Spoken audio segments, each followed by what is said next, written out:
Knicks family, what's poppin'? It's your boy. Nice win by the New York Knicks tonight, ladies and gentlemen. Excuse me. 131-113, the Knicks pull off a blowout versus the Washington Wizards. Nice way to start off that 1-1 series. Both games at home, by the way. But now, of course, the Knicks got to come back with a strong mindset on Thursday, ready to sweep this series versus the Washington Wizards. And right out the gate, I was a little bit nervous because I turned around and it was like 14-8, the Wizards, and I was a little shaky about what was going to happen. But sooner than later, the muscle of the Knicks took over, right? And although they have a Westbrook and they have a Bradley Beal, the Knicks have just a little bit more talent throughout the team than the Washington Wizards do, and it showed tonight. The Knicks scored 69 points by halftime. 69 points by a team that only scores 104, 105 points per game. The Knicks scored 69 points. That's as much of a testament to the Knicks playing these tough, grind-out games and finally having a game where it seemed like they could breathe a little bit.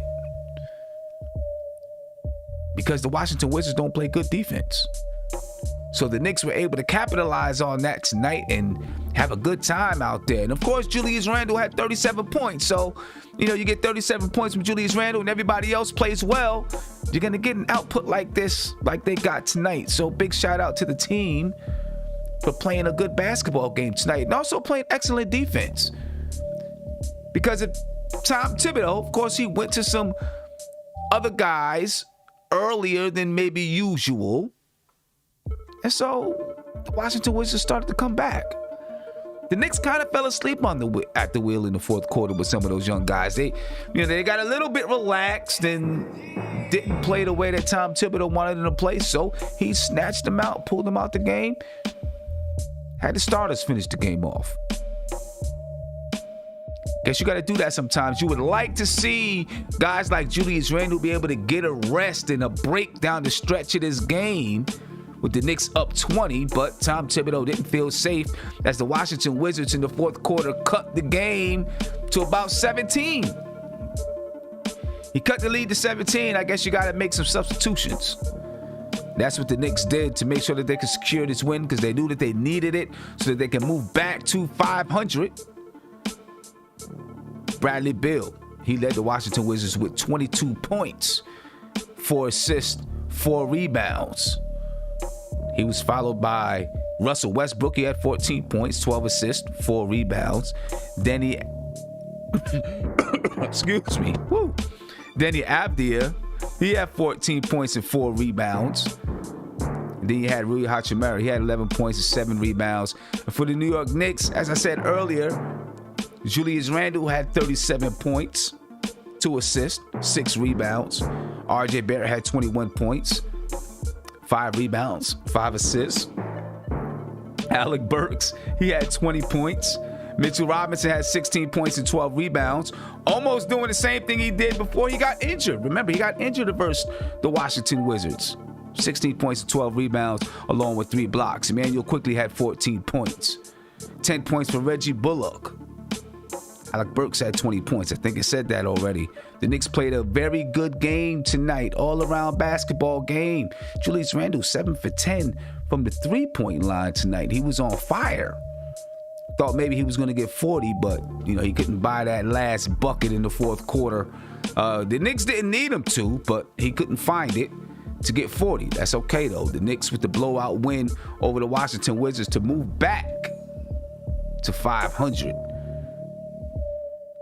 And there we go. Let's talk about this game. And, there's not a lot of bad things to talk about in this game. Not a lot of bad things at all, which is a good thing. We don't want to have bad things to talk about. Tony, what's your take on this game, man? We did what we were supposed to do. We did what we needed to do. 131 to 113. Yeah, what's your take on this game? What's good, son? Shout out to the panel. Shout out to the chat. I enjoyed it, thoroughly enjoyed it. I was watching and I was at work for like the first quarter and a half. but I was still peeking at it. But yeah, good win. I love what I've seen from Burks. Burks has been on the roll. I've been singing his praises all year, saying that we have guys between him and Bullock that can produce, I think, adequately enough, and we could get into that later. But yeah, shout out to these guys, man. They play well. Team effort. RJ again, doing his thing. Mitch is back. Got his timing. Got his timing back. Came in, got a double, I believe. Yeah, man. Nice team win. We're gonna get their best shot. I thought we had their best shot tonight, but we're gonna get their best shot next game. So hopefully we prepare for that. Right. We will definitely get their best shot next game. Barring, now here's the crazy thing about the next game. It's right at the trade deadline. So who knows what could happen? The Knicks could make a move. The Wizards could make a move. So, they could be with or without players, depending on if either team makes a move, which could definitely impact the outcome of that game. All reports are saying that the Knicks are probably not going to do anything major, but, that could change at any time. You know what I mean? Could change at any time. Steph, what's your take on this game? I was impressed. I mean, we came out with, well, I'm not going to say we came out with a lot of energy because, like you said, when we went down, I'm not sure what it was. I was like, come on. But we got it together. Let's not underestimate Elfrid coming back, whether he played a lot of minutes or whether he played well. It allowed people to go back into their natural positions and for us to get back into our usual rotation with Burke playing the backup point guard, though Quickly took some shots as well. And you could tell Quickly was back jacking up those shots. He didn't have the responsibility of playing the point guard. He could play, as Clyde could say, loosey-goosey and what have you. So that helped us as well. I think when Rose comes back, I'm hoping Burke remains shooting the way he does, just having Rose back, having him off the ball. Though, to be honest, it doesn't matter. When he has the ball, whether he's on or off, he's going to shoot it. It was good for Mitch to see Mitch back. I just missed those alley-oops. I missed the rebounds and the putbacks. We've been missing that, and he looked good. He was able to play that long stretch in the fourth quarter, get his win back. I would have liked to have seen Randall play less minutes. I thought Obi was going to get the entire fourth quarter. I mean, they was coming back a little bit. We have squandered a 30-point lead in just one quarter. I mean, I guess it's possible. But I would have liked to have seen Obi get a little more minutes. Well, put it this way. Randall get less minutes. Whether that was Obi, whether that was Knox, didn't matter. Just less minutes. RJ looked good. Yeah, I mean, I'm just waiting for Rose to get back, though I think it looks like it's going to take some time for him to get his win back, and then we could be back to where we were. So we might be able to get two, Sam.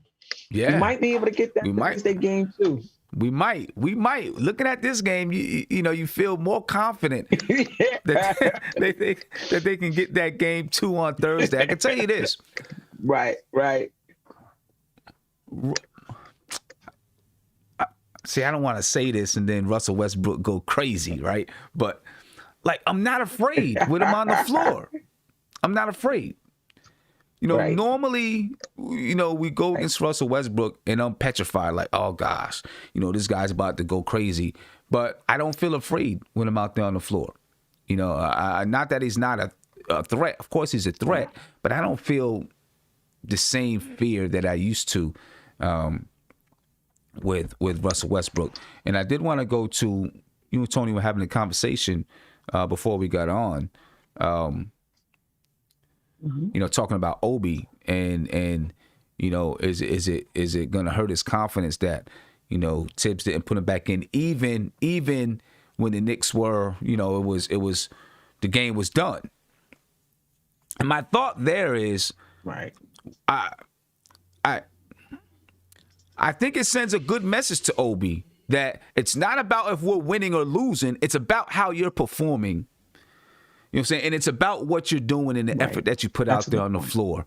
Right? So I think that's the message that he's sending to him because, you know, you put him back out there. Now you could, I mean, there's two different ways you can go about it though. You could pull him out and tell him, say, this is the reason why I pulled you out because I didn't see you doing this, that, and the third.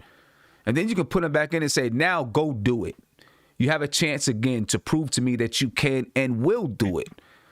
You know, or you can send another message by saying it doesn't matter. It's about the process, not about the score. It's about the process. And the process, part of the process is you performing and playing hard and making those defensive rotations and doing those things. And if you can't get it done, I'm not going to put you in no matter if we're blowing the team out. You know, so either way, it can be a good message that's sent in whichever way he decides to do it. And I think at some point you get to where you're like, all right, you know what? This is enough. I keep telling this guy, I keep putting him back out there to get a chance, and he's not doing what I need him to do. I'm not putting him back in this game. I think the next step, though, is if you don't feel like he's doing what you need to, you don't feel like he's doing whatever it is that you're asking him to do, then you don't play him. Then you don't even give him the minutes to begin with. You know, I think it has to get to there. And it may not be all Obi's fault. It could be that he doesn't understand the rotation. Physically, you know, maybe he's physically limited. Whatever it is, we'll see how Tibbs decides to go forward with it. But you can see Julius Randle talking to him, and that's a good thing. Go ahead, Tony. I'm going to get back to that a little bit. Yeah. But go ahead, Tony. Yeah, pardon me, Divine. I just want to say, it's definitely, it's not about the score. You gotta treat the game as if you're down. You know what I mean? And let that be the situation. And let Obi come in the game not looking at the score. And he got to treat the game as if you're down. You know what I mean? So when you make these mistakes, you know, you get pulled. You know why you got pulled. You know that when I get in, I have to produce. I gotta earn my minutes, and I agree with you 100%. The next step, you know, let Knox get some minutes back. Let Obi sit a couple games and see where it is. Because I mean, if you look at the rotation of how he's done it, you know, that's the next obvious thing. You know what I mean? Right. Obi gets sat. Knox makes his way back up. After Knox, I guess it would be Rivers' chance if he's still on the team. If he's still on the team. You know what I mean? Yeah. And I think also, you know, it's also going to take not just the not playing part, but this is what I need you to do. Let's get into practice and let's go through it. Let's walk through it. Let's watch it on videotape. Let's look at the film so that we can make sure that we're practicing what I need you to do. And let's get it right in practice. Okay, so you're not playing. Right. That's cool. And people that say this hurts, people that say, you know, a lot of people are going to say, well, that's going to hurt his confidence. But when you have a good coach, you can still build the kid's confidence because you can say, you know what, you're not playing right now. This is why, but we're going to work on it. And I'm going to help you get back on the floor.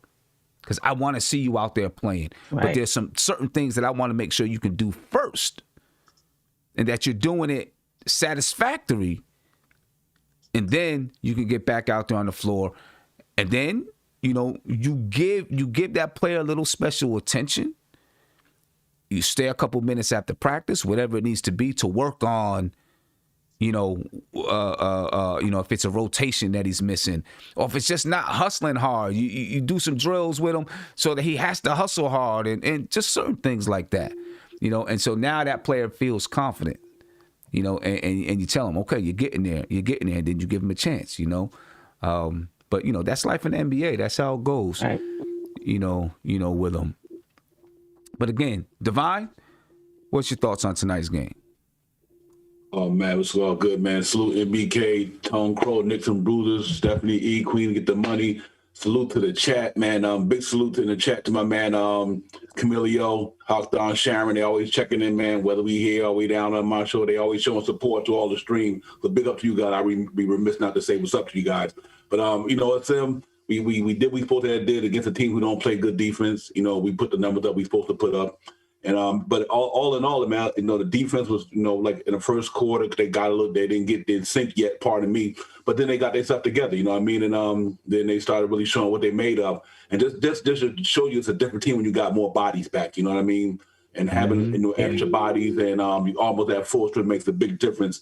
And, you know, and for us to blow them out after compete, I kind of wanted that tonight because I like, you know, we played the real tough teams, real, you know, point here, point there. Then we played a subpar team and we blew them out. And then I think that goes a long way, you know, what way we did tonight, man. And I said Julius Randle, I've been watching quite a few games in the league, but I don't see nobody hitting the net like he hitting the net. Seems like every time that boy shoot that ball is hitting the net. You know what I mean? That's just pure concentration and hard work in the off season. I'm excited we at 22-22. Hopefully we can go get the next one, man. And on Thursday and be 21-22. Yeah. And we you know, tell Vegas they can kick rocks now. We done got them 22. You know, we got them 22 wins now. They can go ahead with that. So I guess they ain't Nostradamus, I'll tell you that much. But yeah, man, I'm excited, man. We got this thing off, man. And good game tonight. Yeah, and I think it does. Yeah. The Knicks must have thought they was in the playground. Right. Sorry, right. Go ahead, son. Yeah, I think the Knicks, I think it does send a message, like they kind of send a message to themselves and kind of tell themselves, yo, we are right there with these guys. We were fighting tooth and nail with these teams and could have beat them, you know, if we made a couple other decisions, or if maybe we had one or two of our players could have beat these guys. And then we come and we play a team like the Wizards and we blow them out. Like, this is what we're supposed to do. Julius Randle's supposed to have 37 against these guys. We're supposed to have multiple guys score in you know, 5, 6 guys scoring double digits. You know, 3 guys with 20 or more. Things like that. We're supposed to do that against a team like this. You know, I think it does send a positive message to the team. And you know, when you get the report that the Knicks may not be looking to make a trade because they want to continue to build this chemistry, games like tonight tell you why, right? Because it's after 4 straight games of going tooth and nail and only pulling out one of them, they could have came out tonight and laid an egg. And you would have said, you know what, these guys aren't ready. You know, you would have thought maybe they weren't ready. But they didn't come out and lay an egg. They came out and they did what they're supposed to do, blew these guys out the water. And we'll hope that they can do the same thing on Thursday. Obviously, the Wizards have some pride, right? And they're going to want to, you know, prove that they're not as bad as tonight. But, you know, the Knicks, they got to be focused so they can get that win too. Let me get to this caller. Caller, you live. What's popping? Yo, what's good, Tim? How you doing, bro? I'm good, man. How you feeling, man? It's been a while. Glad to hear from you. Yeah. I'm feeling good, man. I'm just ready for this trade deadline to come, man. You know, to see what. I want to ask you a question. Do you think there could be between Tibbs and the front office any, you know, like friction? Because Tibbs is kind of a guy who's kind of pushy in a sense, where he's going to want to probably make a win now type of move. And the front office probably still has that long-term, you know, mindset, you know? So do you think there could be any type of that going on before Thursday or no? No, I don't think so. You don't think so? No, I think that as a matter of fact, yeah, it might be Thibodeau saying to the front office, we have something building here with chemistry, because he knows better than Leon and Scott. He knows. He's with them. The other coaches that are there, the assistant coaches, they're around the players all day. Yeah. You know, you know, on the plane, this, that, and the third. So they know what's building. And it could be Thibodeau saying to Leon, we have something building here. If we make a move, it has to be the right move because we don't want to mess up this chemistry. You know what I'm saying? Right. So he could be part of that decision, I think. So I believe that Thibodeau and the front office are on the same page. You know, whenever you hear Thibodeau talk about adding players, of course, any coach is partial to good players. I don't care what Right. coach you are, right? Yeah. Any coach is partial to good players. Yeah, exactly. It doesn't matter who you are. Yeah. Right. So, when he says that, Yeah. that's not saying anything new. That's not saying, I Yeah. don't think, people will make it out to say like, oh, he's put pressure on the front office, or, he's sending his Right. message that he wants him to go out and get this. I don't think so. I think he's just saying, yeah, look, I'm partial to good players, but we also have good players here. Right. Right. And I love the team we got. I'll rock with these guys if we don't make a move. Yeah. So, yeah, I don't think Right. so. Yeah. I was just reading actually a few minutes ago that the Raptors are probably going to trade both Lowry and Norman Powell. If I could get a Norman Powell on this team, oh my goodness, I would love it. If there was anyone I would trade, Ball and Powell would definitely be my targets for the Knicks. Whether that the trade deadline or free agency, if they reach free agency this all season, if they get traded, the team they get traded to could sign them. Plus, they would have their bird rights. Actually, I think Powell would be unrestricted. I know Ball is restricted, so wherever he is, they can match the offer. I think Powell would be unrestricted, I believe. But I would love to get a Powell. That guy's shooting is I think he has one more year. unbelievable. Oh my goodness.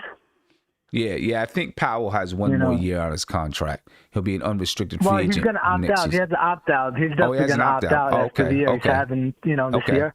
Okay. Right. Yeah. Yeah. So, he's probably gonna.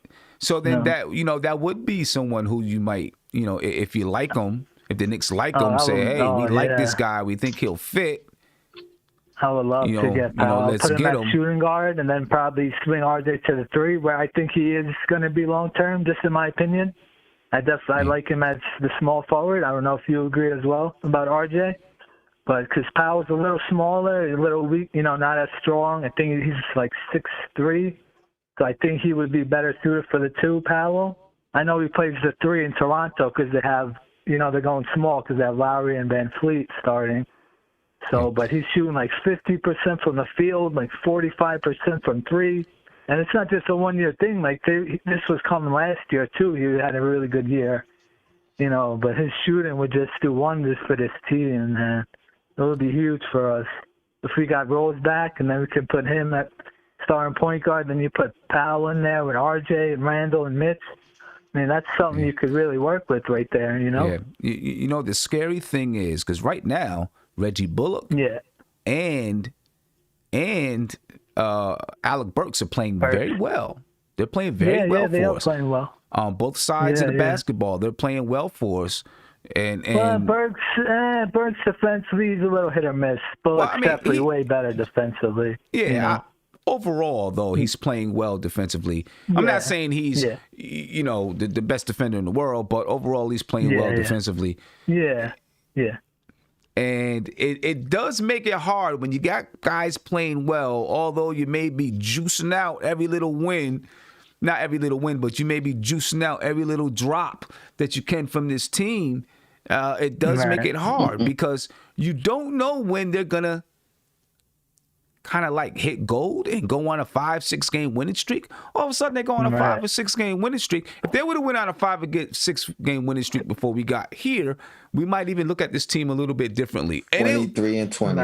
Right. And it was possible for them to do it. The fact is they didn't because they are a team and they have players who are inconsistent. So that is the facts. Yeah. But it does make it tough when you got guys who are playing well, to say, we're going to make a move and bring this guy in, and then all of a sudden it doesn't work. And The thing is, because if you do trade for a Ball or Powell, you're going to give up a first-round pick, plus probably more, plus probably a young player, whether you want to give up a Knox or a Frank or, I would rather wait just because they're both probably going to be free agents. You could just get them in free agency as opposed to giving up an asset or two. You know what I mean? Right. So I probably would rather just stay with where we are, to be honest. Unless I could get a Ball, I would love to get a Ball or Powell, I would. But if you could get them, if you could just wait, I know Knicks fans probably want it now because I know we're kind of like, get it now. But if you can get, the thing, especially for Ball, is that you would get the bird rights, so then you can match in the offer, opposed to us giving the offer, and the other team can match it, and then we can't get him. Right. But it's a good point guard draft. Most likely, obviously, we're not going to be in position to get Kate Cunningham or Suggs, but there's some good guards on some college teams I've been watching. You know, the two kids. Oh my God, why is the name escape me? What's the team that has Jared Butler? There's some, you know, they have Jared Butler and another good point guard that's going to be in the draft. So I think we can get a good point guard even if we're not in the lottery.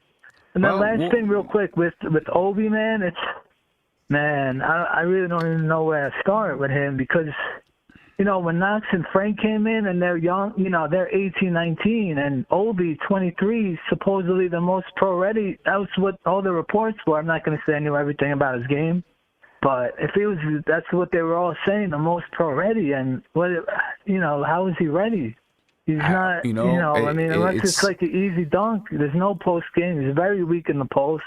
No, he couldn't post up Westbrook tonight, and the shooting, another air ball tonight, shooting wide open air balls, shots off the backboard. He doesn't rebound. Like, I don't see anything in his game that's like. Well, right and then now, the thing is, he's stuck. He's stuck behind Randall, and he's always going to be stuck as long as Randall's here. Yeah, that's so just what it is, right now, and I'm gonna let you go. I appreciate the call, man. Appreciate it, bro. Great hearing from you. Right now with Obi, that G League would have been perfect for him right now. It would have just been perfect for him to go to the G League and be able to play, and just to get his footing in. Unfortunately, the G League isn't available for him. But it would have been really good for him to go to the G League.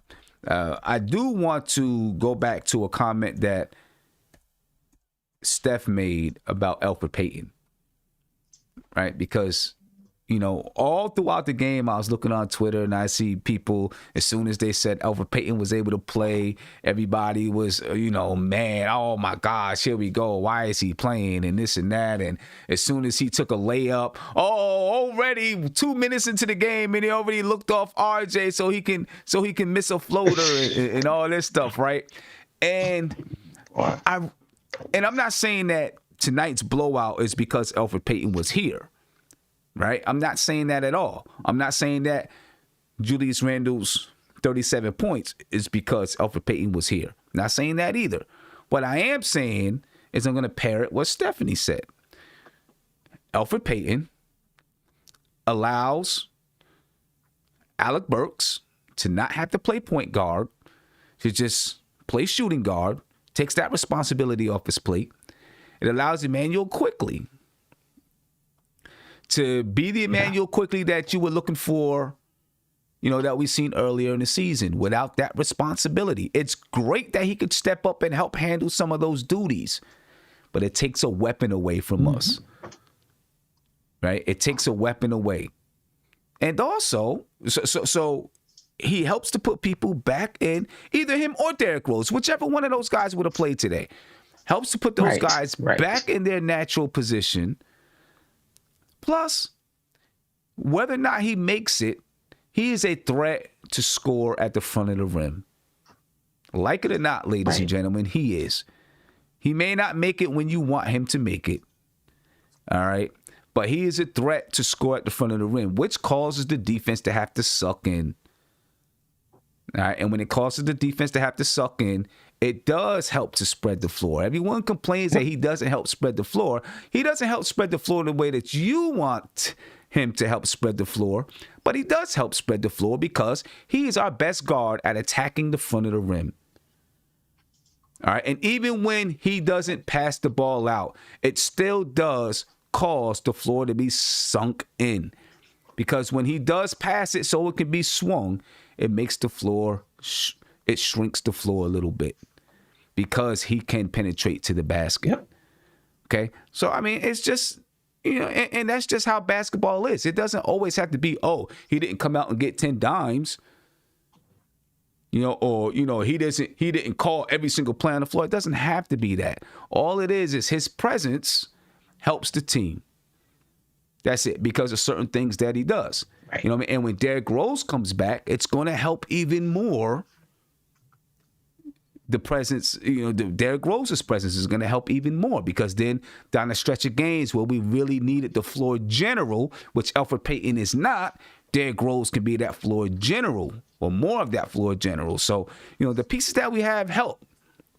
And yes, Elfrid Payton's presence did help tonight. Now you didn't have to, you could send Elfrid Payton out there to deal with Russell Westbrook all night. You didn't have to rely on Elfrid Payton. Right. Emmanuel quickly and worry. Everything. It changes everything, right? Because guess what? Maybe Quickly would have did an okay job, but more than likely, Russell Westbrook would have tried to bully him. He's not going to try to bully Elfrid Payton. You know what I'm saying? Whether, he might score on him, but he's not going to try to bully him, and that makes a difference. That makes a big difference when you're out there on the floor. So I do think that his presence definitely helped the team tonight. I'm not saying it made us win by 30, but it helped the team tonight. So Steph, you want to, and then I'm going to come to Tony and Devon, just talk a little bit more about, what you were meaning, and maybe you were meaning the same thing when you say just put people back in their place. Yeah, I definitely was meaning that. You can't underestimate, even playing against Philly, Milwaukee, we were up against it not having our point guards. That put a lot of pressure on Randall to have to score, because those guys, look, Rose gives us 12 points. Elfrid is giving us 14. Those guys are not in the game. It puts more pressure on Randall to score, but not just that, it puts more pressure on him as a playmaker. Guys are not in their spots. People are all over the place. Elfrid and Rose settles all of that down, our first team and our second team. So I think with those guys, we would have had a better chance, obviously, of winning those games.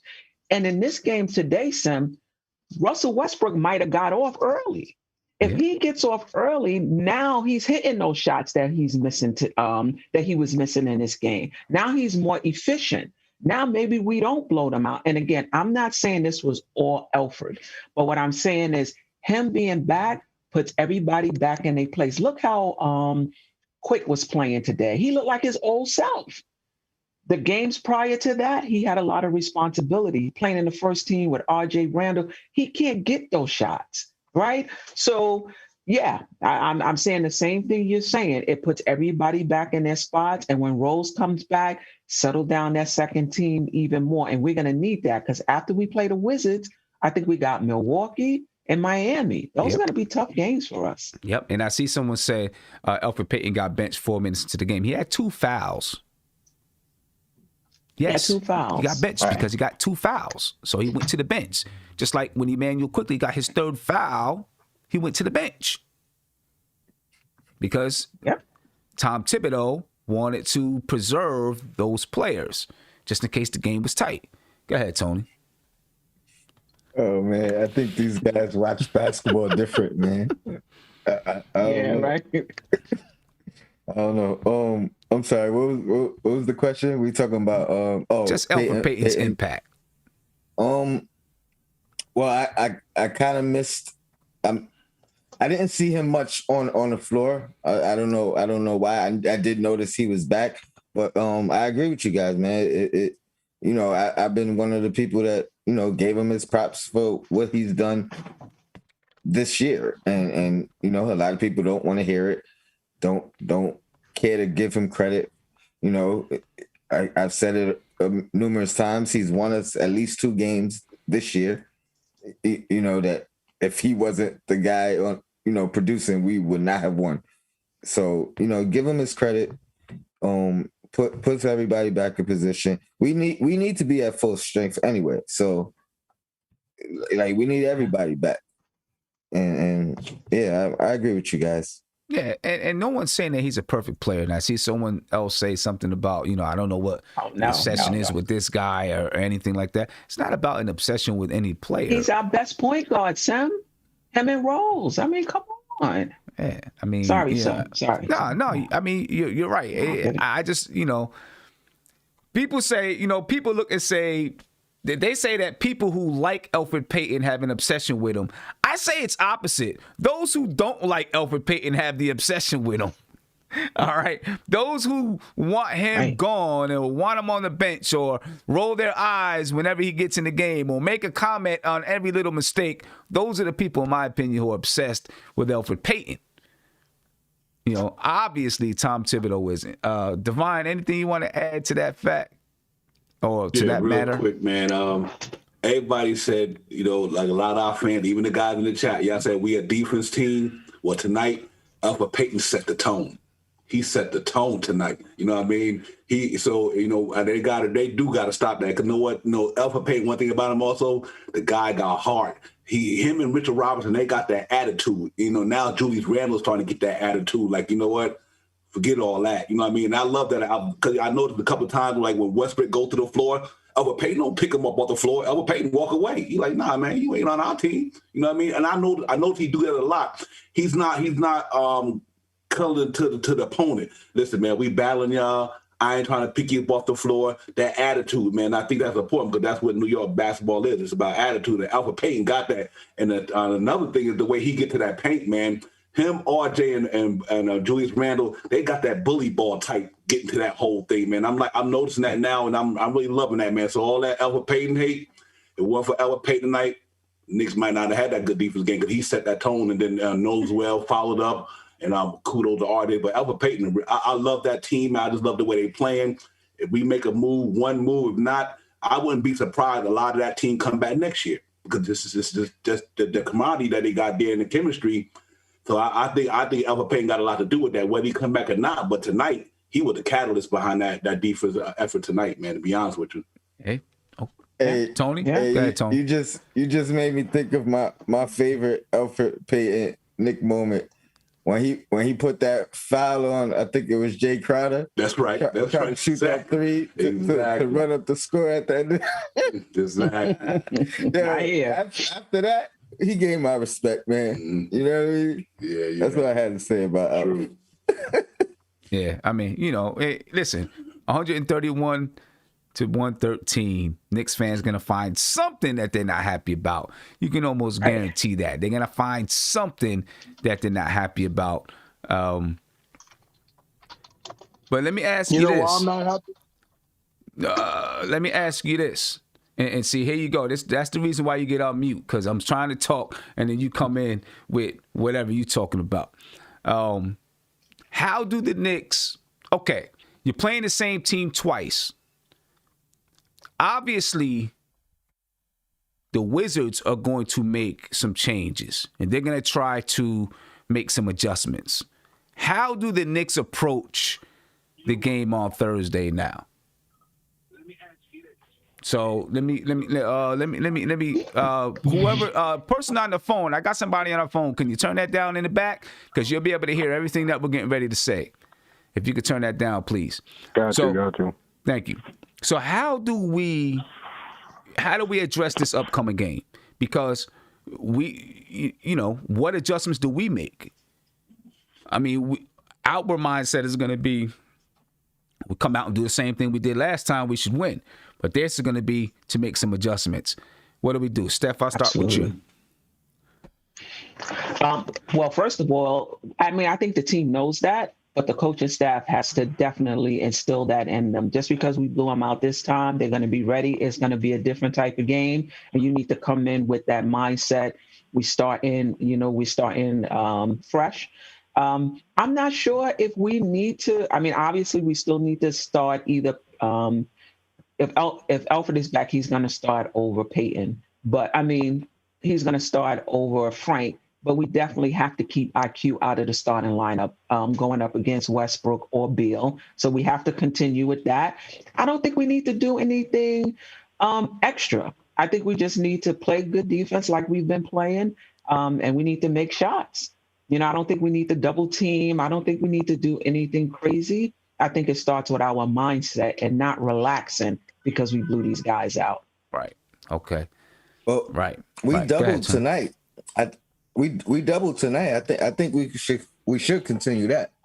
I also think I'm trying to think of what their adjustment would be, and if I'm their coach, I'm telling them close out on that three. It looked like they was giving us the three tonight. Like they didn't believe us. They didn't trust it. They didn't think we could hit them. And we shot over 50%. So my counter to what I think their adjustment is going to be I'm trying to get 70 points in the paint. They're not a big team. We have the guys that can do it. If we strategize for it. But Randall could get to the post. RJ pretty much lives in there. Not posting up, but getting to the hole. Look for that lob a little bit more. So yeah, that would be my adjustment. And we've done it before. We've had 70 points in the paint. I think a couple of times this year. Right. So okay, it's not far fetched. Or I would at least have it in the bag. Right, just in case, because you could come out and the same exact thing happens. You say, "Hey, we're gonna rock with it the way it is," but then if they make that adjustment, you say, "Okay, now this is what we're gonna do. This boom, boom, boom." Because the Knicks they shot 53.3% from the 3-point line tonight, 16 for 30. They were knocking them down. And of course, Julius Randle, he was 7 for 10. Reggie Bullock was 3 for 7. Emmanuel Quickly was 3 for 6 from the 3-point line. Let me get to a phone call, and I'm going to come to Isaiah and Kareem. Calling you live. What's poppin'? Salute. I appreciate you, my man. How you feeling? I'm calling to say I'm liking how RJ looking. I think he's finally buttoned into that second star. Yo, no doubt about it, man. RJ is balling. He's playing efficiently. He's playing efficiently off on the offensive side. He's picking and choosing the right times. He's not trying to do too much. He's doing what he can do athletically, taking good shots, shooting efficiently. He's playing. Yeah. But this is the thing with RJ too. He's always been like the number one player his age group his whole life. Now he's catching on to this NBA game. It's over.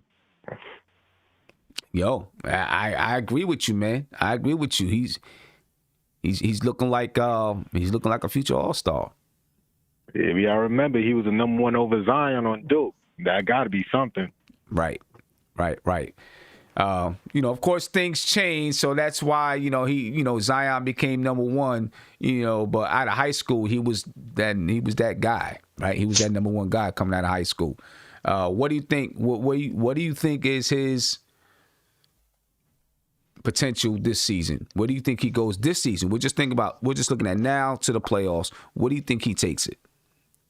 I really liked tonight how he did that 25-5. I think he could finish off with that 25-5 stretch. Okay. Hey, that'd be beautiful, and man. He complimented Julius Randle great. Yeah, it would. Especially if he keep doing that 40%. Yeah, it would. Whew, you can't beat that. That's everything you're asking for right there. Everything. Yeah. All right, man. Hey, I appreciate the call, man. All right, thanks, y'all. I appreciate it. I enjoy the show. All right, Isaiah, what's going on, man? Hey, what's going on, Sim, Steph, Tony, Kareem? Hey. Divine Nine, what's going on, y'all? Shout out to the chat. Shout out to Guillermo, man. We just had a good show on his show. So shout out to is it League of the Knicks? I don't know what it is anymore, but it is whatever his show is called. Yeah, man. What was the question? I didn't have a question. You came in saying you wasn't happy about something, and then I had to mute you. I didn't have a question. Remedial. Oh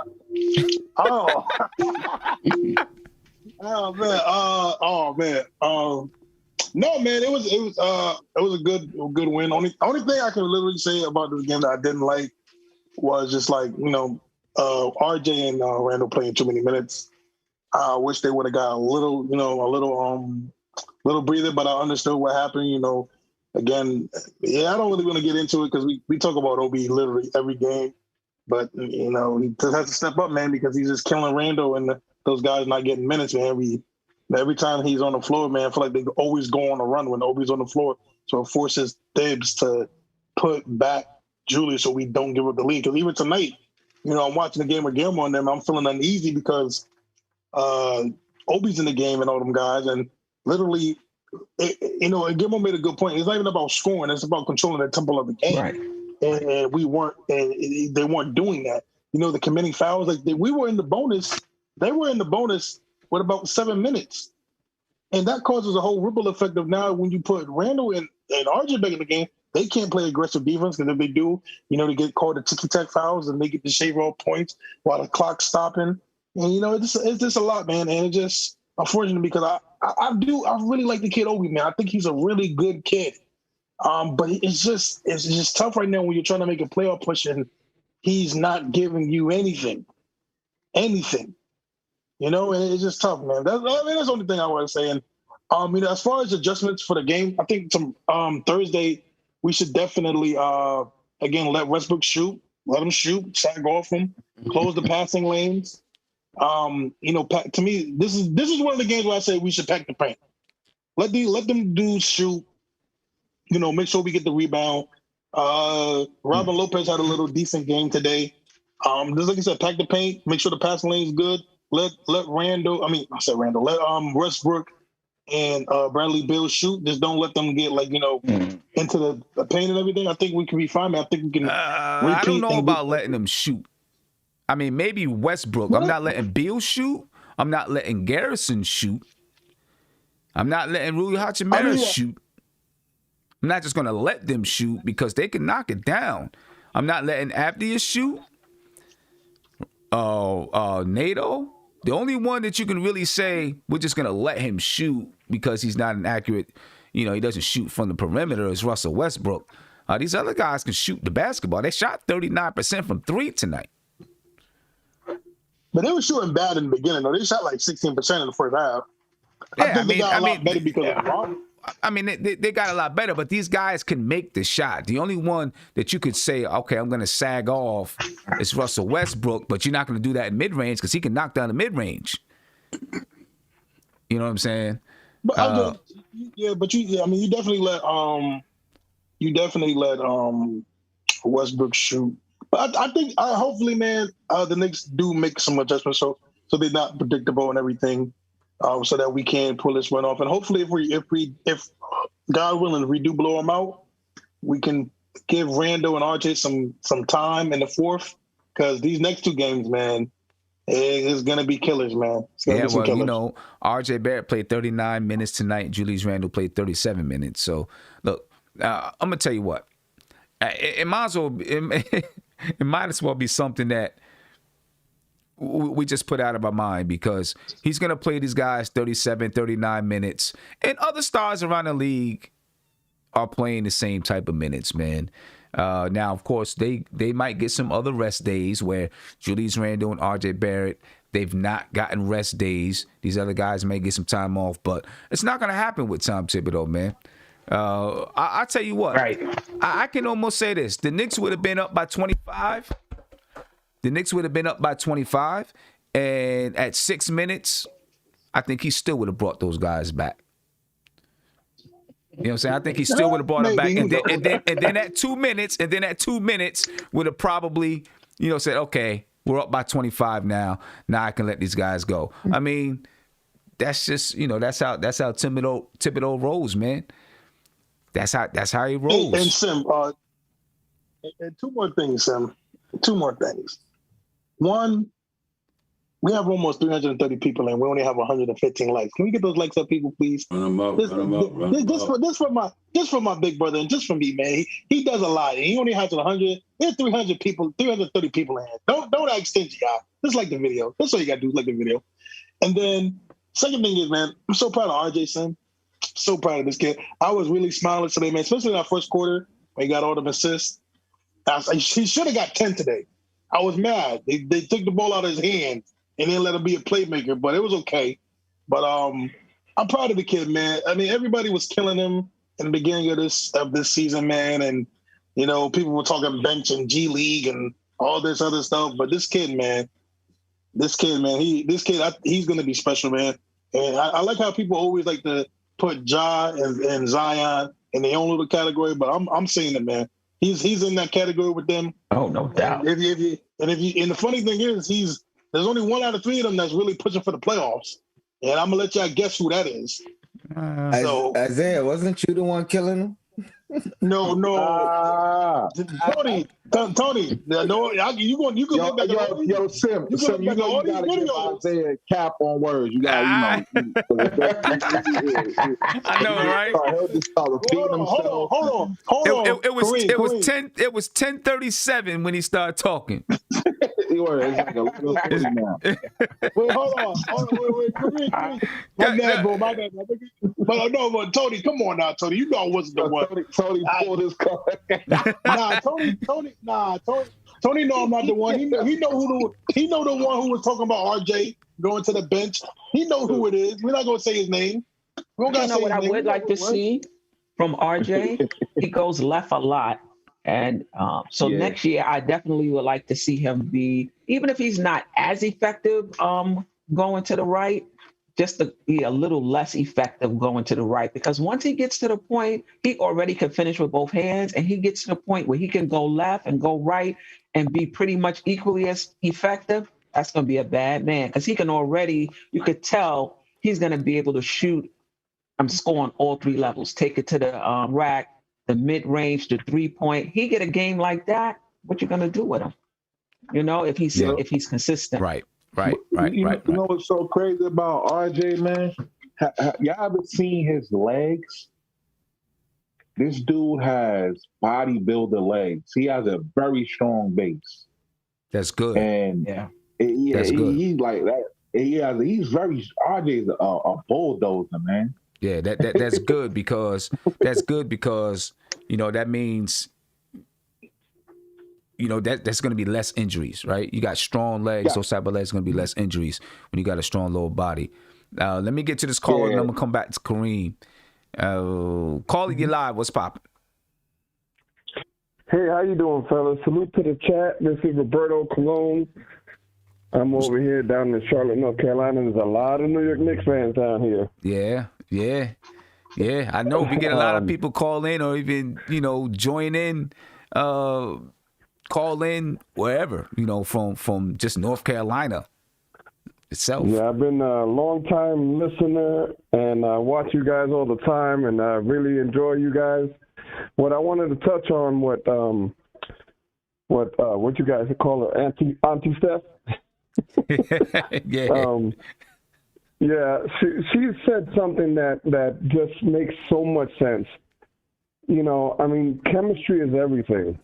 Mm-hmm. I know we're lacking a shooter, and it's important to have that one shooter in crunch time. But these guys are starting to, little by little, if you see them, even you got Burks, you got Bullock. They're starting to, little by little, just know what they need to do at the times that they need to do it. And I'm just hoping they don't do anything crazy in the trade time. And just, let them ball out. Because last time we did something like that, we gave up the farm for Melo. And I love Melo, but I don't want to end up doing that again. Right. I hear you. And I don't think they're looking to do that either. I think they're looking to be smart, protect the future, and bring in the right person, that upgrades your talent level, but also comes with the same mindset that you're trying to build. You know what I mean? Exactly. Because, these guys, the way they're playing right now, and look at how we went toe-to-toe with our floor leaders. Right. And it's amazing to watch. Man, I've been a Knicks fan since '78, and it's nice to see this happening in New York. Yeah, it's an exciting time, man. Exciting time. Appreciate your call, man. Yeah, thank you. Appreciate your call. You guys have a good night. You too. You too. Big shout out to Ayub Matan. Thank you for the super chat. He said, did y'all see how quickly dropped NATO? He's nasty. I did. I wasn't as excited as the Garden crowd was, though. I'm going to admit it. I'm not. I wasn't as excited. And it has nothing to do with quickly. Well, it does have to do with quickly. What am I talking about? The reason why I wasn't as excited is because I think NATO on that play had originally went for a steal. and quickly went past him already, but quickly actually slowed up. Instead of taking the lane and attacking the lane to the basket, he actually slowed up, and then Nato caught up to him, and then he went and then he pulled it back and he shot the three. But he had the open lane before then, and before he did that, I yelled, "Go! What are you doing? Go!" And then he did that, and you heard the crowd, and I was a little upset because I was upset because I was mad that he made the shot. I wasn't mad he made the shot, but I was still kind of mad that he made the shot. Like a coach is mad. Because if I was a coach, I would have been yelling at him, "Go to the basket, you got the lane." Then he would have made the shot, and it kind of compounds something that I didn't want to. I wanted to teach something else. You get what I'm saying? You understand what I'm saying? I wanted to see him go past his man straight to the basket because his man went for a steal or whatever it was.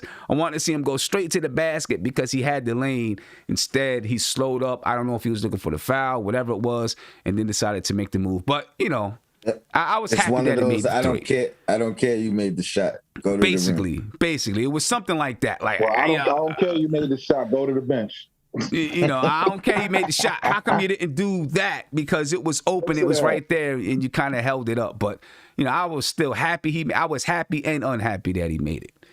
Let's just say I didn't celebrate it. Let's put it like that.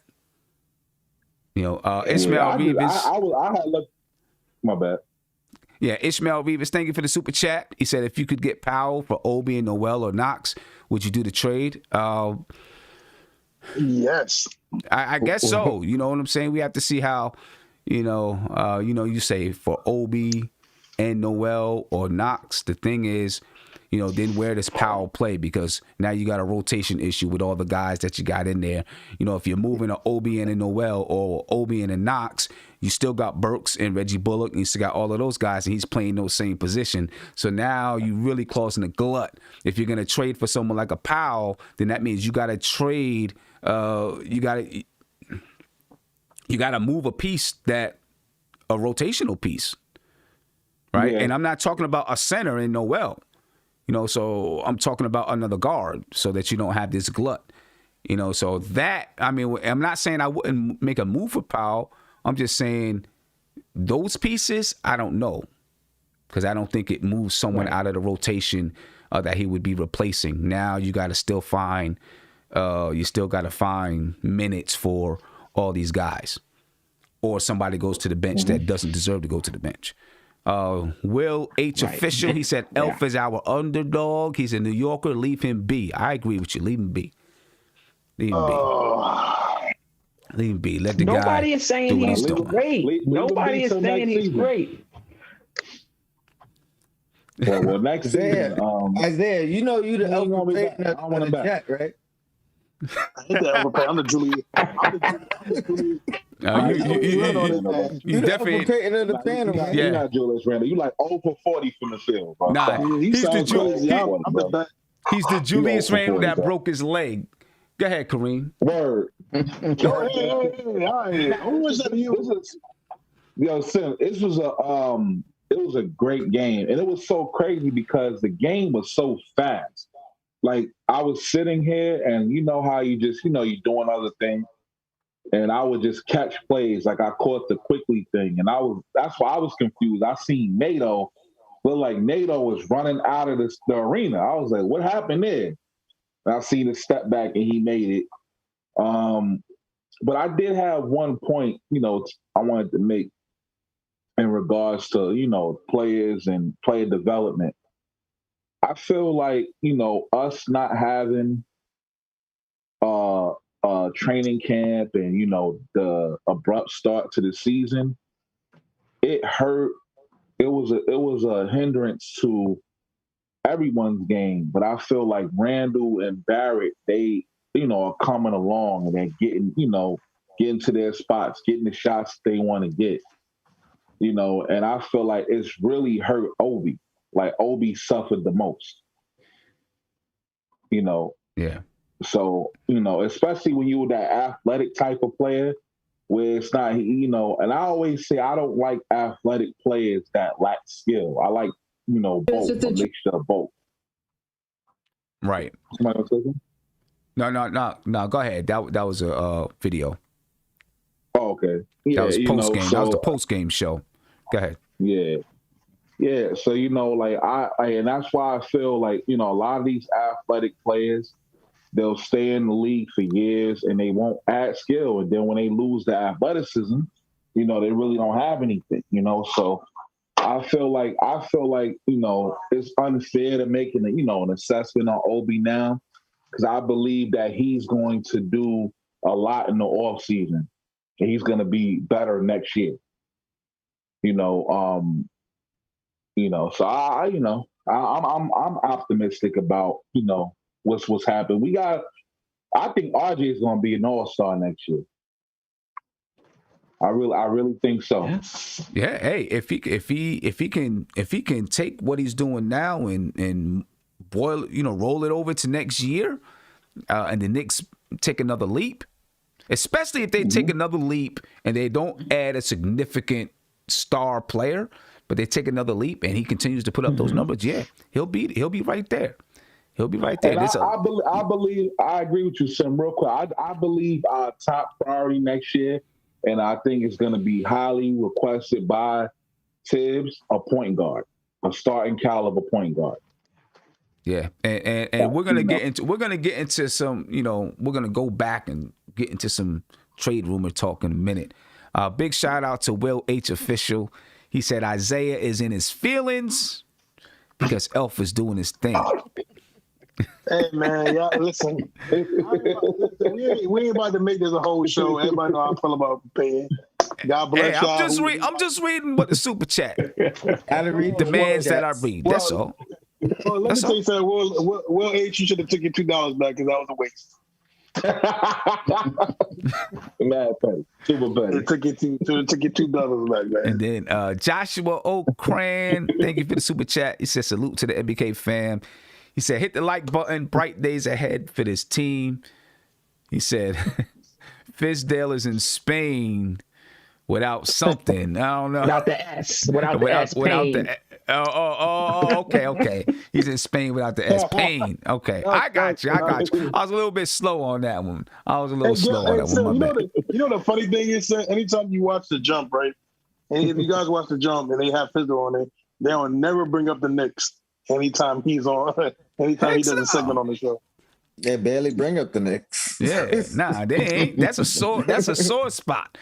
You know what I'm saying? I mean, that's a sore spot, because then if you bring up the Knicks, then one of the questions has to be, well, what did Tibbs do that you didn't do? Right. Right. And what's he gonna say then? And actually, he already spoke on it on the Jump, and basically he spoke about the pressure or the lack of freedom he had. He didn't specify. He didn't go into details, but he said it's difficult to do your job under, or what did he say? Under pressure. Under pressure or something. Not so much of the pressure, but more so of the expectation and not having the players. You know what I mean? Like, so he Tony. He pays. He do it on the front. Looking like a fan that was sneaking in the garden, getting free game, and security wasn't snatching them off the floor. Stop it, bro! You didn't even have a playbook, a clipboard, a piece of paper, an iPad, an iPad. Hey, you really, and not to defend him, but you really think he was more of the problem than the front office? The front office was I think it was both. Because it was definitely a combination of both. I think it was both, because if you didn't give me, if there was any opposition, my thing is like this: forget the freedom, bro. I'm a player. I want to play it. You was gonna fire me anyway, so I'm gonna do what I'm gonna do. Fire me. You fire me anyway for not having control. I would have just had control. Tony, you want to know why that's cap, Tony? You want to know why that's all cap that he's talking about non-control? Because this Joker let Kevin Knox do whatever he wants the whole year.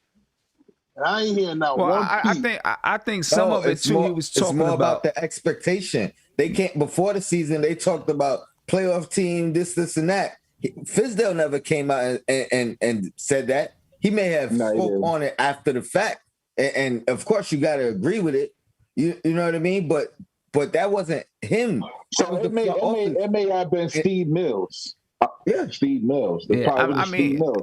You know, I think it was that entire group that didn't mix well. I think Fizdale didn't. He wasn't the type of coach that was going to hold players accountable, and I think that was a big part of it. I think that was a big part of it. He was up there doing cartwheels and cake. Did you see the cartwheels and the smiles and the hug? I think that was a big part of it. A big shout out to Will H. Official one more time. He said, Isaiah is tight. Somebody else said you need to cut your beard. But I ain't going to go there. I ain't going to let this be a whole show about Isaiah. Mikey198, thank you for the super chat. He says, Sim, do you think our development will still be as good if we lose Kenny Payne and we lose Johnny Bryant?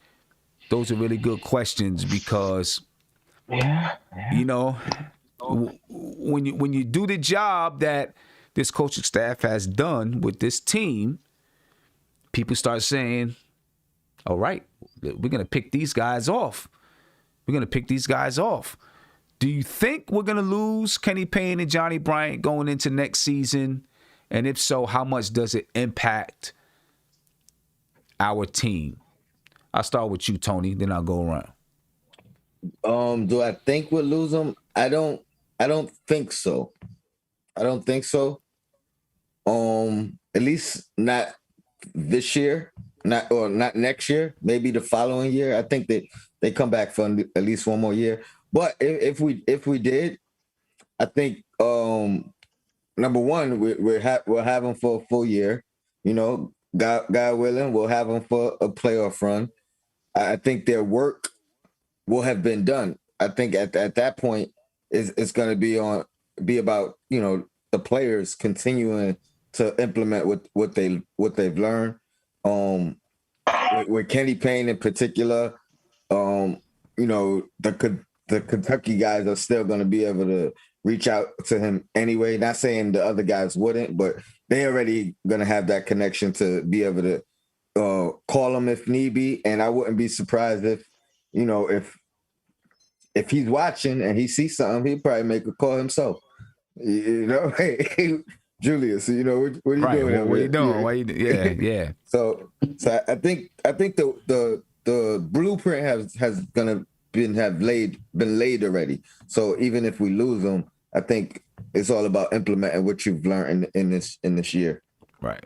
But you know, sometimes just like, you know, with players, they develop a certain type of camaraderie and chemistry. It happens with coaches too. Sometimes the coaches and the way that they interact with the players help to build that chemistry. You know what I'm saying? Because, you know, if you get all the coaches hold everybody accountable, no matter if you're Julius Randle or you're Kevin Knox, they hold you accountable the same way in practice and the way that they treat you and react to you and those type of things. And then all of a sudden you get a coach in who plays a little bit favorites or allows players to split, you know, to split down the middle or something like that, then things start to change. So it is very important, and I'm pretty sure if they do lose a coach, they're going to be very, very diligent in bringing in someone who can replace what it is that coach brought to the staff. Because I thought that Leon Rose and Thibodeau and everybody was very, very deliberate in knowing that each guy was going to have a role when they came to the staff. You know, I agree. You know I agree with that. And also, let's not forget, Woody ain't going nowhere. So we still got Woody on that bench. Yeah, I hope so. And he could. Oh, he ain't going nowhere. He like this. This was a dream job. But he was interviewing too. He might be Indiana. Yeah, Indiana was looking at him. So that's a fact. But he also said, "I'll come back in any capacity." You know what I mean?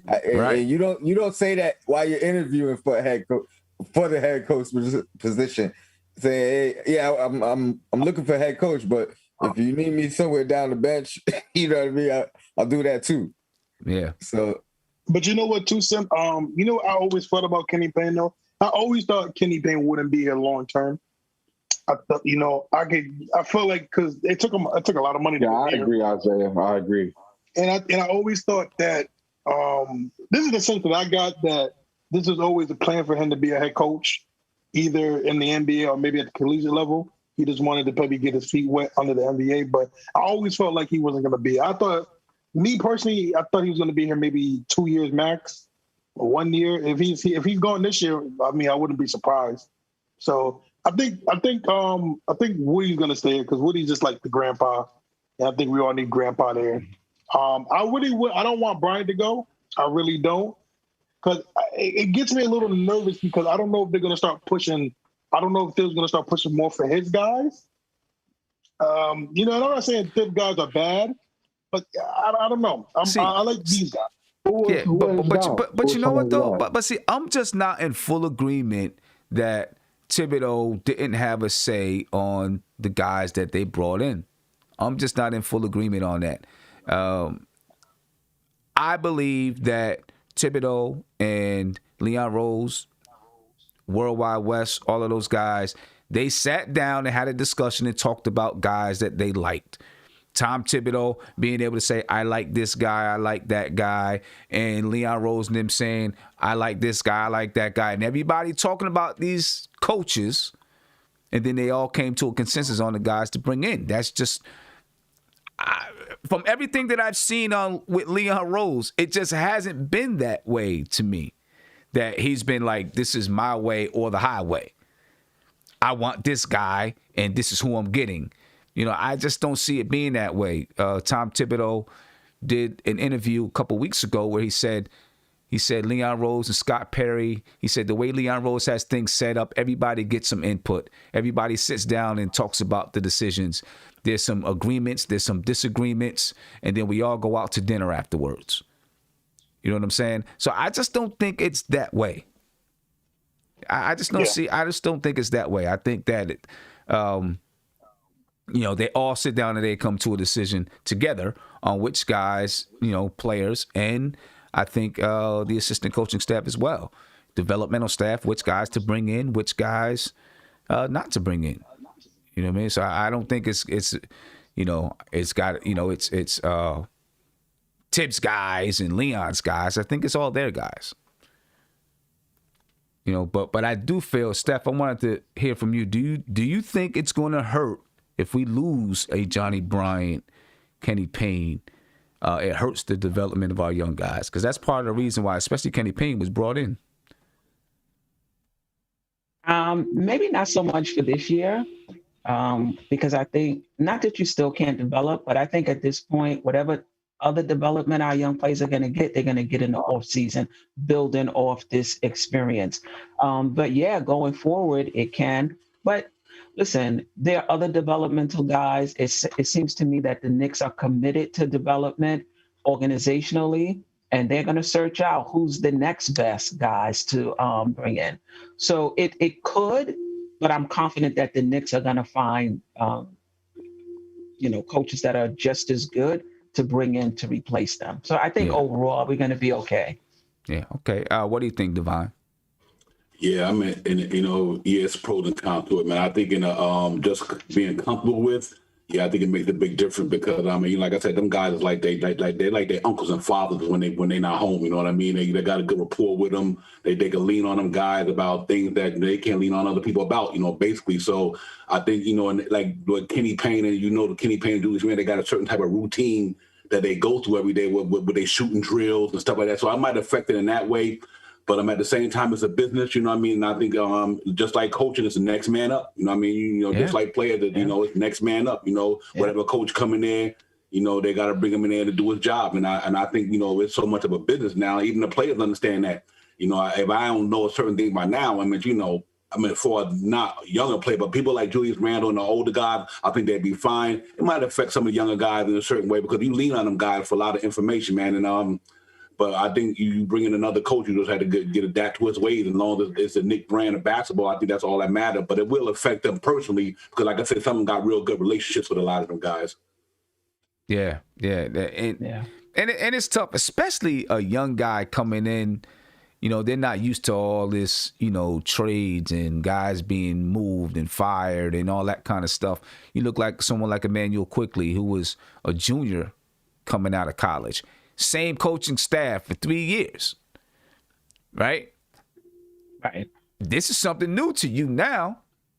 You know what I mean? And as a matter of fact, same coaching staff for 3 years, and then you still got Kenny Payne, who's around when he gets into the NBA.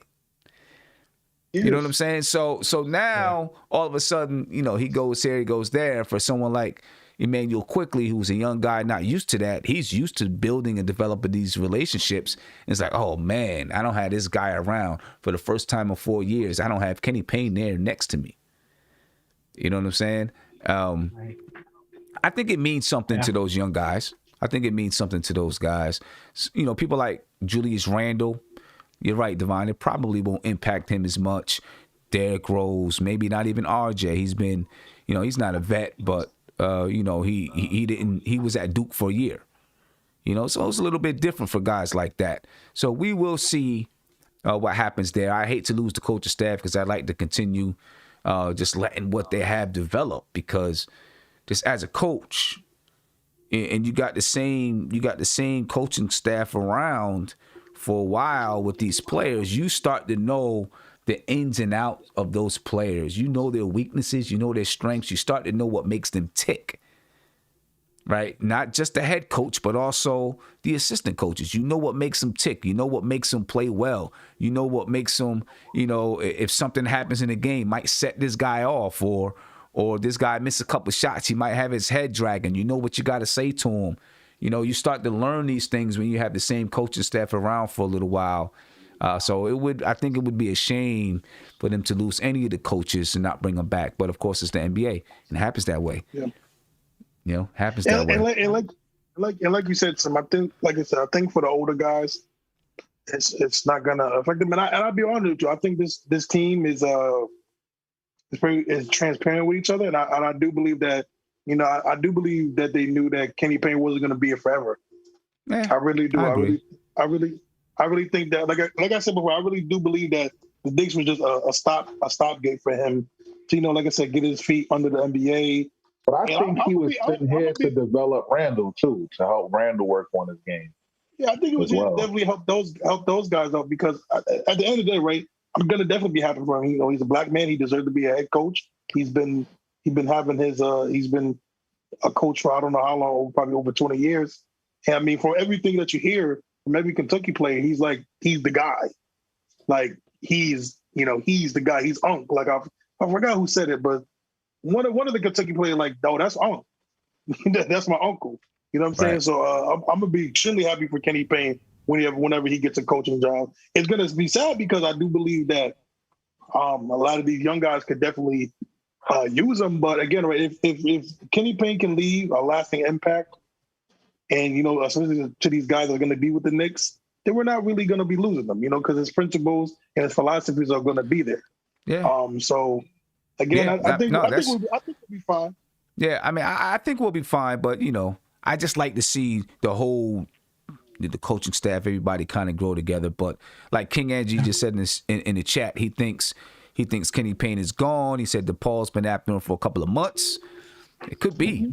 It could be. We will see. But let's I'm gonna let Isaiah go ahead and get his Mission Barbecue. I'm gonna go ahead and I should have never sent you that picture. Hey, he sent me a picture. Listen. He texted me a picture that had like 25 emojis of, you know, him tear emojis because they built a Mission Barbecue where he lives. Yo, you know what's crazy? That's all I gotta say. I tell you right, sir, because I was going to the store. And I'm like, wait, that ain't no Mission Barbecue. I'm like, hold up. You know, I turned around so quick and take a picture to send it to you. Because, like, yo, I'm like, wait, hold on. They really about to open up a Mission Barbecue up here? I'm mad excited, man. I'm excited for the Mission Barbecue. For the Mission Barbecue. It is good. I ain't gonna front. Mission Barbecue is good, though. you haven't been there, you'll know. Sam, I'm telling you, Sam, I'm waiting. You know, Sam, once the Wawa's here, it's over. You talking about the one on Queen Street? Sam, I'm telling you, once the Wawa's in Connecticut is over, I don't need to come down there no more. It's over. Yeah, Wawa is the joint. Let's listen to and no, we don't have no sponsorship with Wawa or Mission Barbecue. But if anybody from Wawa or Mission Barbecue is listening, you can give me a call. You can give me a call. I'm here. All right. This is Tom Thibodeau, ladies and gentlemen, after tonight's game. Just a terrific shooting night all around for the group. You know, what are the things that stood out to you about this one? Well, they're a challenge. You know, when you have Russell and Bradley, they put a lot of points up on the board. And so there's constant pressure. You never feel like the lead is safe. So we started slowly defensively, and then we got going. But again, we're striving to be a 48-minute team, and we're still not there.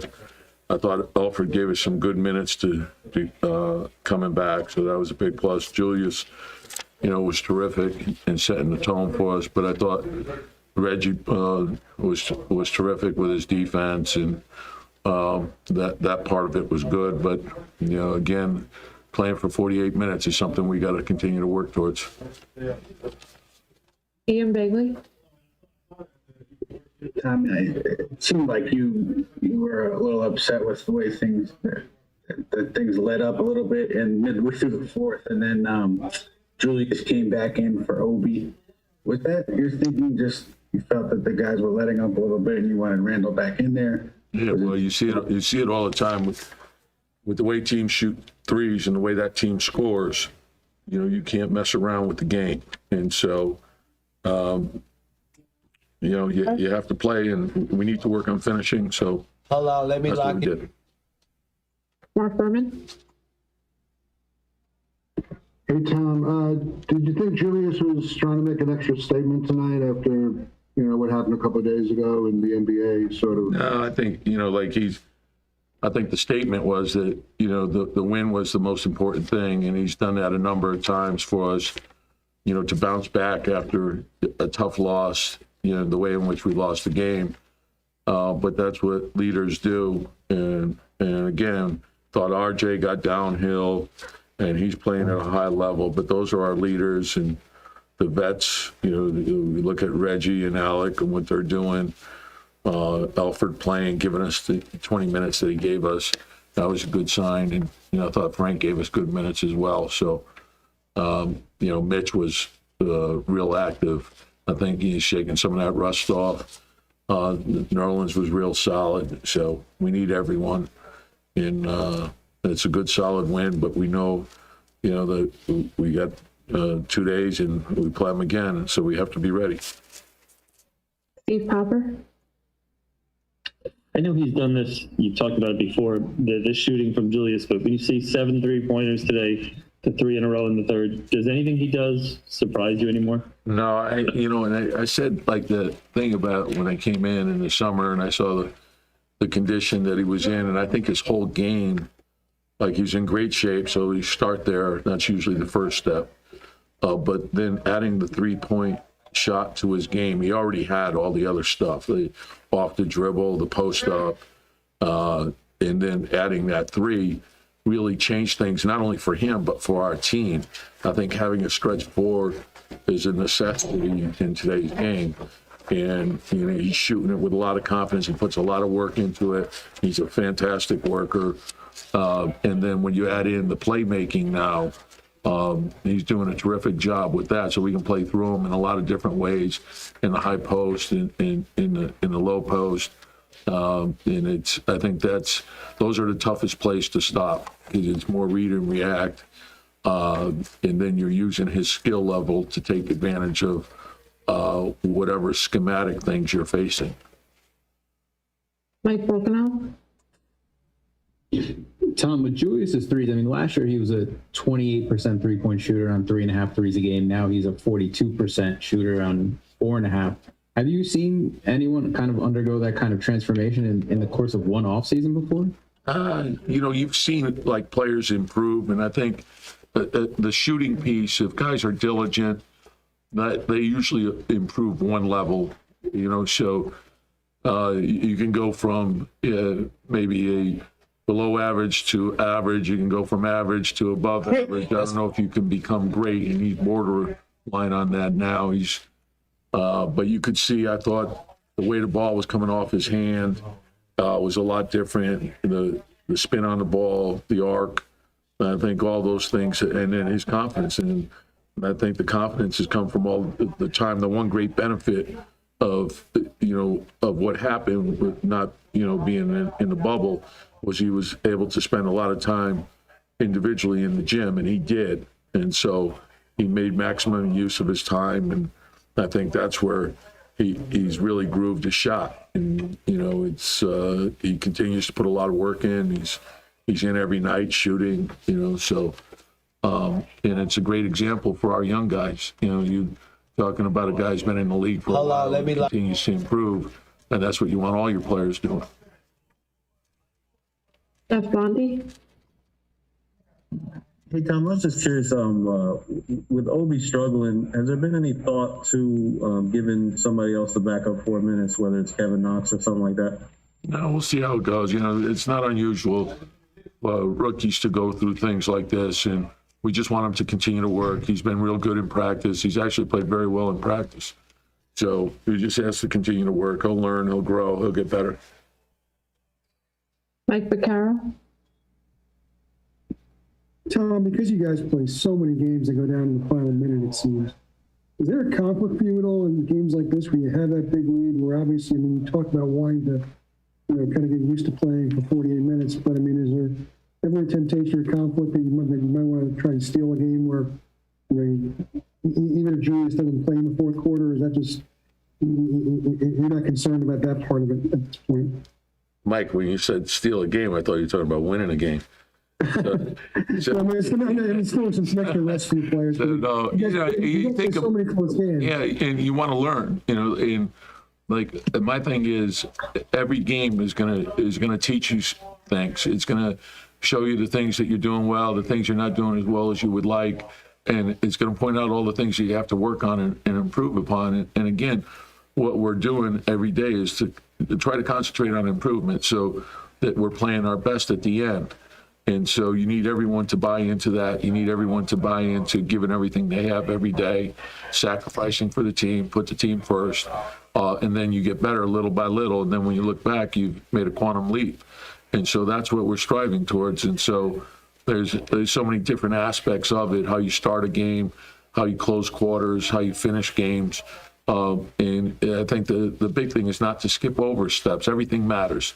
How you practice, how you concentrate in a team meeting, a film session, how you script your plays, how you go over what your opponent's strengths and weaknesses are, the schemes that you're going to utilize. Everything matters. If one guy's not doing their job, you're not going to be all that you can be.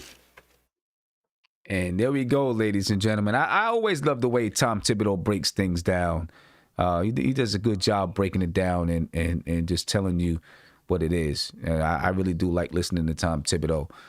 Anything in there that anyone want to comment on? Go ahead, Tony. I actually was gonna say this earlier, and he kind of confirmed it about Obi playing. I was gonna speculate that Obi must be playing good in practice, and the thing about that is, with repetition, he knows who he's playing against in practice. He knows their tendencies. He knows their go-to moves. And even if you rotate the practices around, it's only but so many different guys that he's going to go up against in practice. Top 10, so it's going to be easier for him to show that in practice. And then with the film session and studying his opponents, it's actually a more difficult job for him than for like a Randall or somebody else, because he literally doesn't know who he's going to be facing. He doesn't know if it's going to be a second unit guy that he has to be learning tendencies, or a starter. or it may be a bigger wing that he has to end up defending.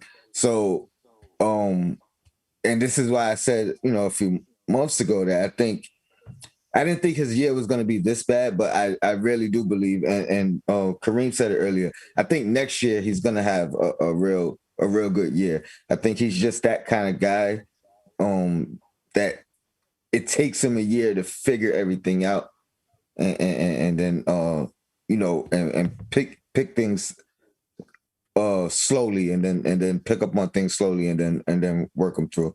But yeah, I still got faith in him. I think he'll be all right. Okay. Can I say something? Yeah, go ahead. Yeah, yep. So what I got from that, I mean, again, I can listen to Viv talk about basketball. He eats, breathes it. But what I got from that was just like, our Obi Toppin and those guys got to step up. He has to step up, and I get the practice. I get it. I definitely get it. You put the practice in the work, but at the same time, it's hard. It's hard for me to get with the practice thing. And then when he gets on the court, it's just nothing there. It's just like literally zero.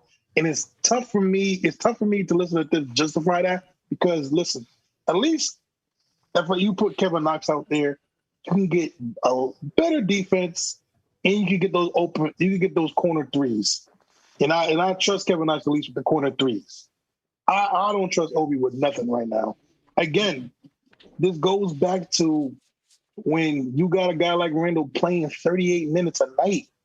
And I get it. And we all knew how Thibs was before we even once we heard the announcement, we knew who Thibs was when it comes to that. But again, we're trying to push for the playoffs, and they gotta get a break, man. I'm sorry. We're gonna be mad at one of these games where they break down and they have no legs and they're just tired because you just can't keep playing these guys 38 minutes, 40 minutes, 40 minutes, 45 minutes. It said you gotta play 48 minutes, man. I mean, listen. Hey, look. But everybody got to play 48 minutes. But listen, Tom is just old school. He feels like if you're out here, then you can play the amount of minutes that I decide to play you, and you're supposed to be in shape. And I mean, I get it. We all seen Julius Randle out there, looking tired and this and that. But Tom Thibodeau is going to say, "Hey, you got to do what you got to do," and that's his mentality to the basketball game. And but Sim, my thing is this: it's just I get that, I really, really do, but it just kills me that Obi can't stay on the court for less than 2 minutes before getting yanked, and then Randall has to come in and finish the game. Like literally, what? Randall came in the game with about 7 minutes, 7:45, like 7 minutes left. I mean, he barely got a break. He barely got a break to get a breather, and then our games are only going to get harder, and we just need him to go against those other guys. He's going to have to go against the Bams, the Giannis's. That's going to take a lot of energy. So my thing is just like Obi just has to do again, right? I'm not asking for Obi because I can't. I'm not going to lie. Let me ask you this. Everyone's going to point to Derrick Rose. Derrick Rose, in my opinion, would have happened anyway. How many other players have gone down to these game or career-threatening injuries because Tom Thibodeau's played them a lot of minutes?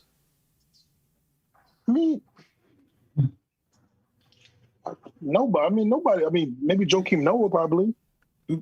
I don't think anybody, to be honest with you. I think that I think Derrick Rose went down to injury because of the way his style of play. It was going to happen anyway with Derrick Rose, in my opinion, just because of his style of play. He was aggressive on his knees, right? He'd come up high, dunk, land on two knees, bomb. You know what I mean? I think it was going to happen anyway. I don't think anybody's gotten injured because of that. Sim, I understand it, but it's also about being smart. It's also about thinking ahead. I get it. I know this is old school. I get that he's going to play the guys, but you got to think smart, and you gotta, it's always the old saying, right? You're gonna work harder or work smarter. And if we can cut Randall's minutes to 32, 34, I think that'd be good. And then, like I said before, in the playoffs, he can do the 38s, he can do the 41s, he can do the 42 minutes a game. Because those are the games that really count the most. And I'm not saying that, and I know the regular season counts, but I'm saying I want to see Randall at full strength so that we can actually maybe have a playoff push where he's not just gassed out, in the beginning of the series, because they're gonna play those 40. They're gonna have 43. I get it. But the facts are right now. The facts are right now. We don't have someone who's going to be able to step in, and as long as either one of those guys can't get it, Julius Randle's going to have to play those minutes. And if you want to get to the playoffs, then they got to play those minutes. But Sim, I got a different take on it, right? Mm-hmm. I feel that the way we use Julius Randle, he can't sit that long anyway. Who can run the offense for a long duration of time like he can? Who can you run the offense to for extensive minutes other than Julius Randle? I mean, right now that's RJ. true. Maybe RJ. Yes. But it will always, the way this team is, one of the two of them have to be on the floor at one time. Here's the thing, man. A lot of us be sounding like load management advocates now, man. Julius Randle can play the minutes that he's playing right now. We need him to play. But it's not about load management. People are using load management in a negative way. I'm using it in a way that for best example, and I know we're not the Raptors, but when the Raptors were letting Kawhi, not play every game, and again, I know we're not the same talent level as the Raptors, but they were not letting him play crazy minutes. But what happened when he got to the playoffs? He was fresh, but I and he did what he had to Kawhi do. Because Kawhi has had injuries to his lower extremities. So I understand that Kawhi has had the ankle, his foot. So I can understand that. You sitting him down some games and stuff like that. But honestly, I will say that if we're gonna do that, we need to get someone that can play those minutes. It was supposed to be Obi. It was supposed to be Obi. I mean, that's the thing. It was going to be Obi, but he can't do it. So Tibbs really doesn't have a choice but to put Randle out there. Yeah. Really doesn't have a choice but to put him out there.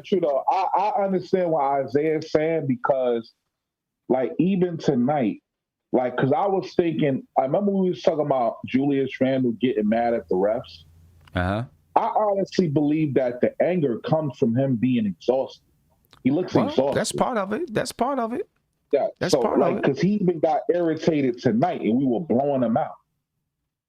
You just see it in him. He's trying to, So I'm not totally disagreeing with you, Isaiah, but the way this team is right now, man, if he sits too long, I worry. I get both sides. It's just very frustrating because you expected Obi to at least be able to contribute 10 points and 10 points something, but it's like when the kid goes out there, it's like it pisses me off so much because it's like every time he goes out there, we get a run. There's always a run against us, and then next thing you know, timeout, Randle has to come back. I'm like, Jesus Christ. I'm just like, it's killer, man. It's stuff like that's killer. I think whoever plays behind Randle is going to have to command the minutes. I mean, I think Obi is not playing well, but I think Tibbs is going to play Randle those minutes no matter what. So I think whoever is playing behind Randle would have to command those minutes with Tibbs like, wow, I just got to get this guy in behind Randle. Otherwise, I think he's going to play him the same amount of minutes. Yeah, I agree. I don't know. One last thing. We were talking about that Emmanuel Quickly move, right? I want to show you what I was talking about while I was not entirely happy about this move. I just, and you guys should be able to see it on your screen too. Right? I just wasn't entirely happy about it. Made me a little bit upset. Right? I'm gonna hit play. Oh, all right, now look. Me? Now look. Neto goes for the steal.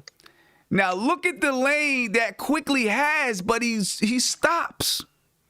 Neto's way back here. Quickly has this entire lane. I mean, you can't see what's going on up here, right? But you can.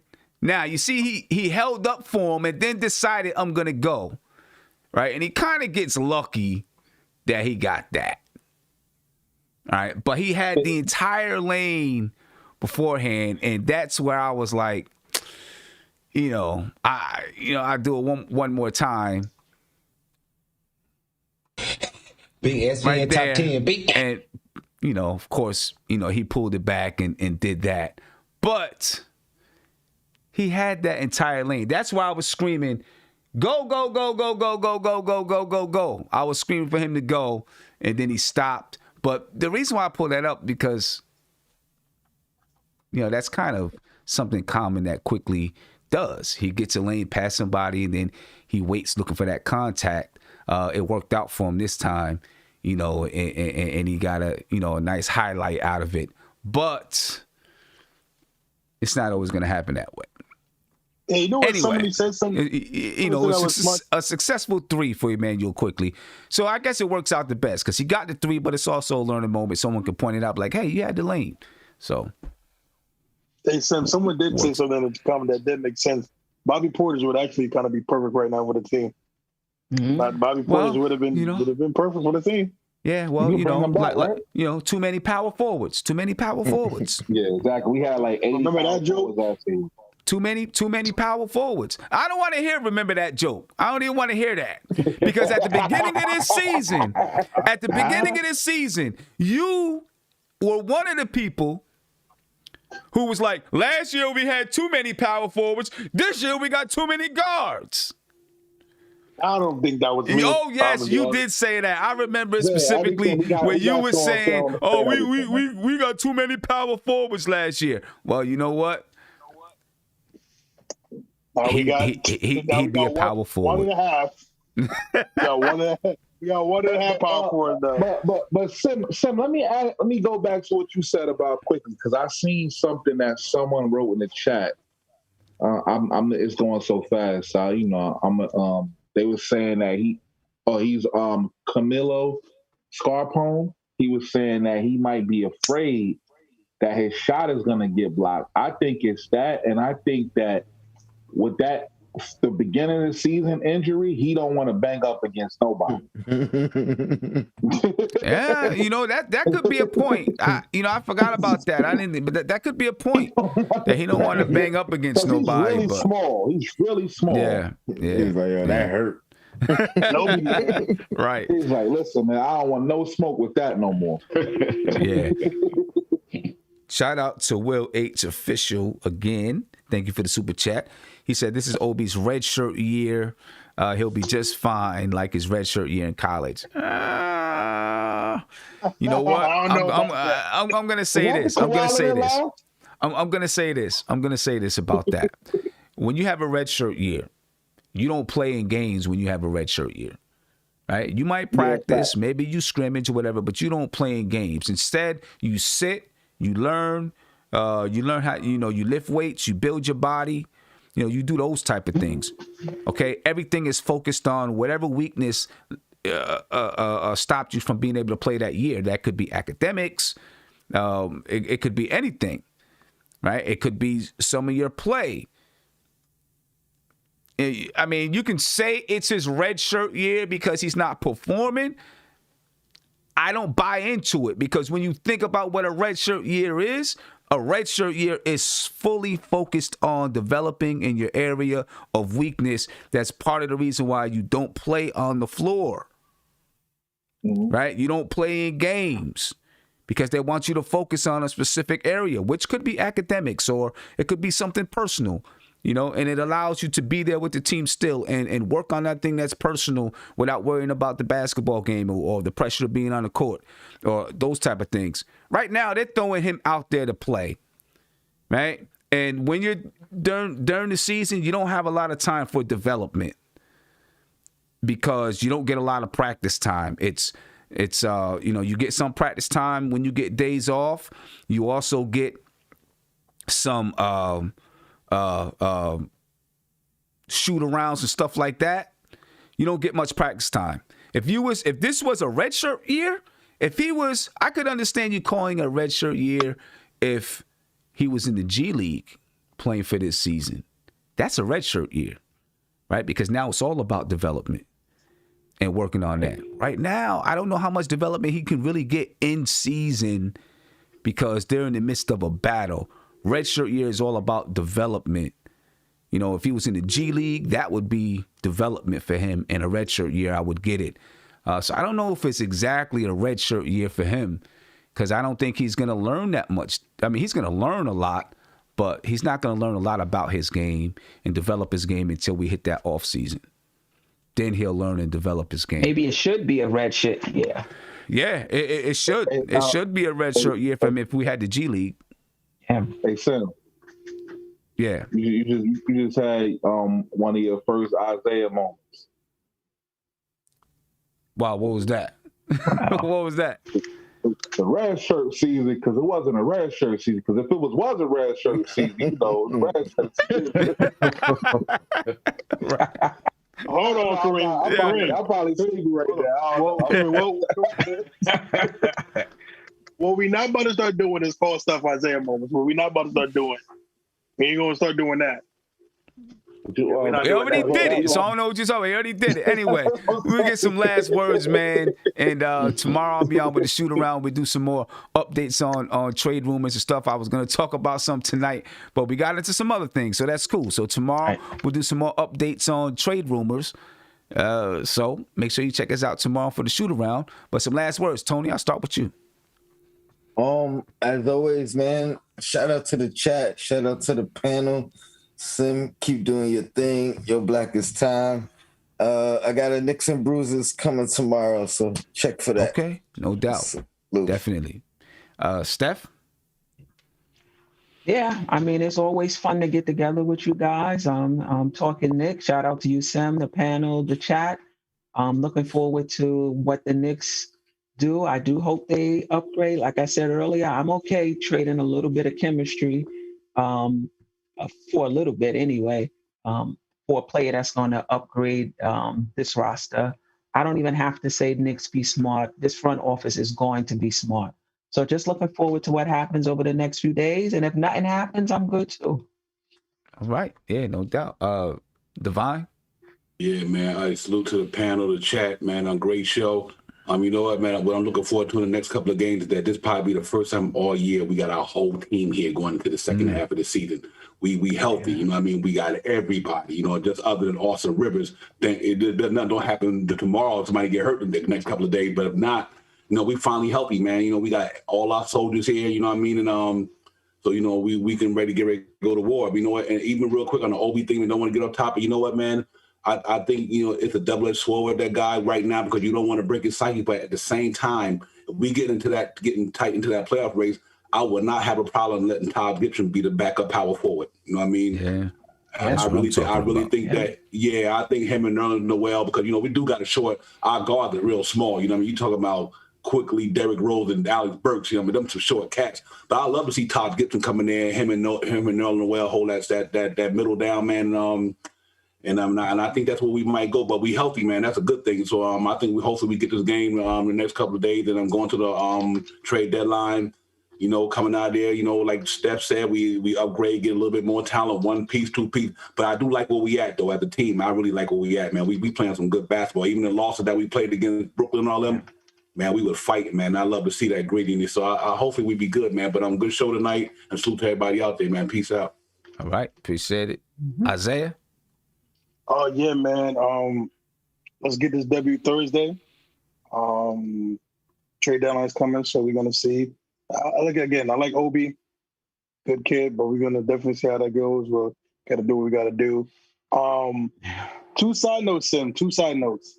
My New York Giants, baby, we are looking good. Oh my Lord, I cannot wait. Listen, and we got the free will to do whatever we want in that draft. Because we got a Dory Jackson, Jet fans, Guillermo. I'm sorry. Y'all little brothers, big brother, little brother, y'all still little brothers. Can't wait for the season to start. And also, man, I'm gonna end this on a high note. Mission Barbecue will be in Connecticut. I'm happy. I don't care anymore. Mission That's Barbecue. all he cares about. Mission Barbecue. That's all he cares about. Kareem, go ahead, Kareem. You talking about the one in Southington? I had looked it up. It was on like Queens Road or something. So I was looking it up. Nah, it's in where's the Mission Barbecue? It's gonna be in Milford. Southington, right? No, it's gonna be in Milford. It's gonna be in Milford. Okay, That's what it's Look at these big guys having a field day with this. Hey, Tony, don't do it. You a $1.50 soaking wet. Don't get in between two big guys talking about food. Yeah, man. I will say, Thursday. I like to get my catchphrase. It's gonna be another one of them barbecues. Sweet baby Ray. A Mission Barbecue chicken. So it's gonna be another one of them barbecues. I think I think what I was gonna say, we talked about adjustments. I think that they might put that kid that was hot in the fourth quarter in the starting lineup next game. Brown. Tony Brown. They might put him in the starting lineup. Or at least give him some more minutes. But I think it's going to be barbecue chicken. And I'm going to tell you something, man. I think we might not make any trades at the deadline. I think we might just wait and then, load up next season. And I wouldn't be mad at that. We might. We'll see. We'll see what happens. Waiver wire. We will see what happens. The waiver wire will be available to us as well. That buyout market. Yeah. The buyout market. The buyout market will be available. We'll see if anybody's there who is worth filling a spot. Because Austin Rivers, if he's not traded by Thursday, he's not going to be with us. After Thursday, he'll be bought out. Maybe it's a couple days. Well, he might be with us, but he might get bought out a couple days afterwards or something. So there's going to be an open roster spot, and I think they'll look to fill it with someone from the buyout market. Then they're going to get JJ Redick? It could be. My thinking is that if JJ Redick is bought out, he wants to be in New York. Not the Knicks, but he just wants to be in New York City. He might tend to go to Brooklyn. One, he lives in Brooklyn. Two, they got a better team.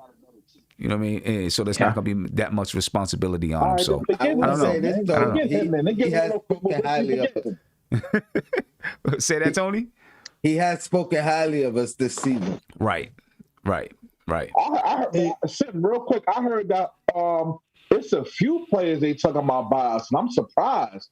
They were saying that this dude, Oladipo, might get bought out, and they were saying that this dude might get bought out of the Pacers, Brogdon. I don't know if he's going to. I think Brogdon would be, they'd be looking to trade Brogdon, and they'd get him. Trade. I don't think Oladipo gets to the buyout market though. Yeah, because they were saying, I was looking at a list of possible people, and I was like, okay, but I think that might be the thing, Redick. I might think we might get him. Yo, Sam. Yeah. Before we go, I'm sorry to say this, but you only need 11 more likes to get to 200. Can we get 11 likes? Yeah, can we get them? Let's get them 11 likes. We'll get them. Can we get 11 likes before we go? Smash that like button on your way out the door, ladies and gentlemen. And of course, look, with JJ Redick, man, I think he's on his way to retirement. That's why he wants to be in New York. He wants to be home. He's on. He's setting things up for retirement, and he's going to try to get that last chance to get a chip. So I think he probably, looks at Brooklyn over the Knicks. But anyway, ladies and gentlemen, I appreciate you all. Thank you for being here. Be peaceful. Spread love, ladies and gentlemen. I am out of here. I will see you tomorrow. Look for that notification. And we'll be good, ladies and gentlemen. Subscribe to the channel. If you haven't subscribed to the channel, please subscribe to the channel and ring that notification bell on your way out the door.